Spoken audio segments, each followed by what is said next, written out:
കോഴിക്കോട് പ്രണയം നടിച്ച് ക്രിസ്ത്യൻ വിദ്യാർത്ഥിനിയെ പീഡിപ്പിച്ച് മതപരിവർത്തനത്തിന് ശ്രമിച്ച സംഭവത്തിൽ പ്രതി മുഹമ്മദ് ജാസിം റിമാൻഡിൽ.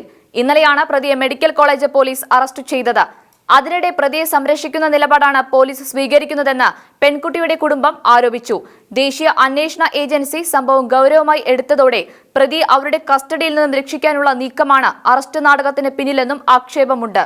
കഴിഞ്ഞ ജൂലൈ 7-ന് കോഴിക്കോട് സരോവരം ബയോ പാർക്കിൽ വെച്ചാണ് നഗരത്തിലെ പരീക്ഷാ പരിശീലന കേന്ദ്രത്തിലെ സഹപാഠിയായ വിദ്യാർത്ഥിനിയെ ജ്യൂസിൽ മയക്കുമരുന്ന് നൽകി മുഹമ്മദ് ജാസിം പീഡിപ്പിച്ചത്. തുടർന്ന് മൊബൈലിൽ പകർത്തിയ പീഡന ദൃശ്യങ്ങൾ കാണിച്ച് മതപരിവർത്തനത്തിന് നിർബന്ധിക്കുകയായിരുന്നു. സംഭവത്തിൽ നടവണ്ണൂർ സ്വദേശിയായ മുഹമ്മദ് ജാസിമിനെതിരെ നടക്കാവ് പോലീസ് കേസെടുത്തെങ്കിലും അറസ്റ്റ് വൈകിയതോടെയാണ് പിതാവ് കേന്ദ്ര ആഭ്യന്തരമന്ത്രിക്ക് പരാതി നൽകിയത്.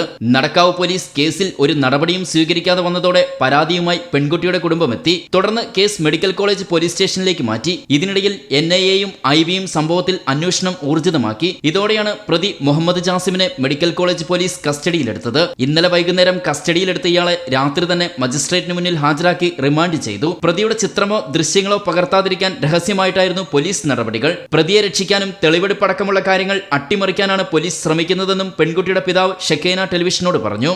പോലീസ് പ്രതിയെ പൂർണ്ണമായും പ്രൊട്ടക്ട് ചെയ്യാണ്. നമുക്കൊരു ന്യൂസും കിട്ടിയിട്ട് നമുക്ക് ആരെങ്കിലും ഈവൻ മീഡിയസിനെ പോലും കാണിക്കാൻ സമ്മതിച്ചിട്ടില്ല. ഇന്നലെ ഈവനിങ് പ്രതിയുടെ വീട്ടിൽ കൊണ്ടുപോയി ഫോൺ കണ്ടെടുക്കാൻ വേണ്ടിയും കൊണ്ടുപോയിട്ടുണ്ടെന്ന് അറിഞ്ഞത്. അതിനുശേഷം നമുക്ക് വിവരം കിട്ടിയിട്ടില്ല. നമ്മളവിടെ all over the mid night അവിടെ ഉണ്ടായിരുന്നു. പക്ഷേ രാത്രിയിലെങ്ങാണ്ട് കൊണ്ടുപോയി ജഡ്ജിയുടെ വീട്ടിൽ കൊണ്ടുപോയിട്ട് 14 ദിവസത്തേക്ക് റിമാൻഡ് ചെയ്തെന്ന് പറയുന്നു.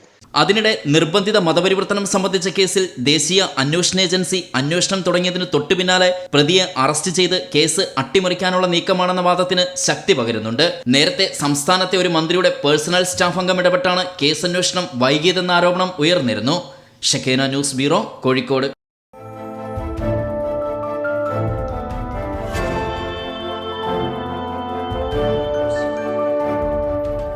ഷെക്കേന ടെലിവിഷന്റെ വാർത്തകളും പ്രോഗ്രാമുകളും യൂട്യൂബിൽ കാണുന്നതിനായി ഈ ചാനൽ സബ്സ്ക്രൈബ് ചെയ്യുക. നിങ്ങളുടെ മൊബൈലിൽ തത്സമയം നോട്ടിഫിക്കേഷൻ ലഭിക്കുന്നതിന് ബെൽ ബട്ടണിൽ വിരലമർത്തുക.